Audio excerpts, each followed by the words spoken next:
তিনি একজন মা, একজন শিক্ষক, একজন উদ্যোক্তা এবং এখন মিসেস বেঙ্গল 2025।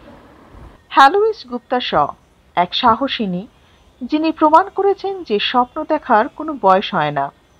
পরিবার, বন্ধু আর নিজের ইচ্ছাশক্তিকে সঙ্গে নিয়ে তিনি জয় করেছেন মঞ্চ আর সকলের মন। তিনি শুধু রূপে নয়, গুণে আচরণে এক অনন্যা।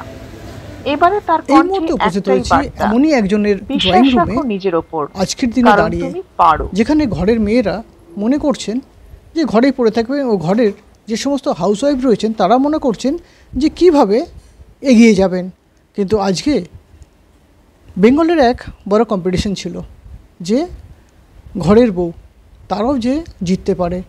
আমাদের বাংলার মেয়ে কলকাতায় জন্ম এবং কলকাতাতেই তার এই একটি পুরস্কার প্রাপ্ত।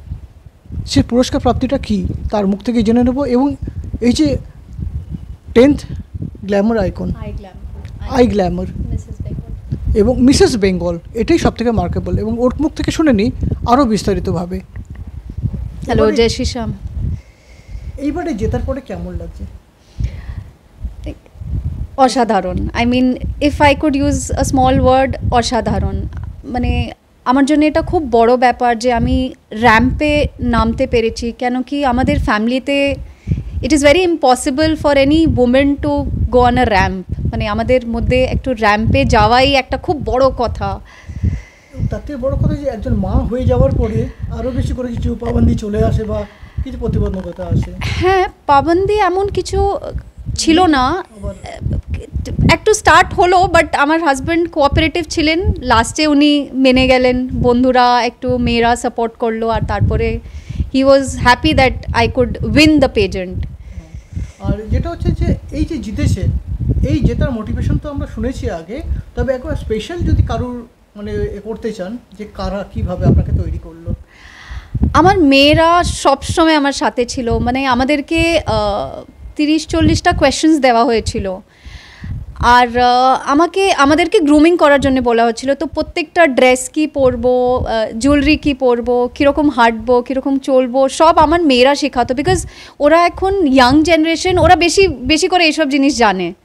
আমার মেয়েরা সবসময় সাপোর্টিভ ছিল। আর আমার মা, মানে মাই ইন্সপিরেশন ইজ মাই মাদার। আমি আজকে যা আছি, যেরকম হাঁটা চলা, পড়া, মানে কাপড় জামা সব, শি হ্যাজ স্টাইলড মি, মতলব as a human she has styled me. আর আমি একটা জিনিস জানতাম যে স্টেজে উঠলে সব থেকে প্রথম এক্সাইটমেন্ট আমার বাবার হবে। বাবা is always there with me, মতলব সব থেকে প্রথম কলটাও আমার বাবারই এসেছিল, মানে আমার জেতার পরে। জন্মসূত্রে কলকাতায় থেকে এবং কলকাতায় বড় হওয়ার পরে যে কলকাতার আইকন মিসেস আইকন, এটা একটা বড় অ্যাওয়ার্ডস, মানে শর্ট করে সবাই সেটা পায় না, আর পেয়েছেন। এই ক্রাউন আজকে আপনাকে আরও বেশি উজ্জ্বল করে তুলছে। আপনি আগামী দিনের মহিলাদের কি বলবেন? আমি বলতে চাই that you should never fear for anything. बिना डरे अगर आप कोई सही रास्ता चुन के करोगे तो चीज़ें अपने आप होते चली जाएंगी।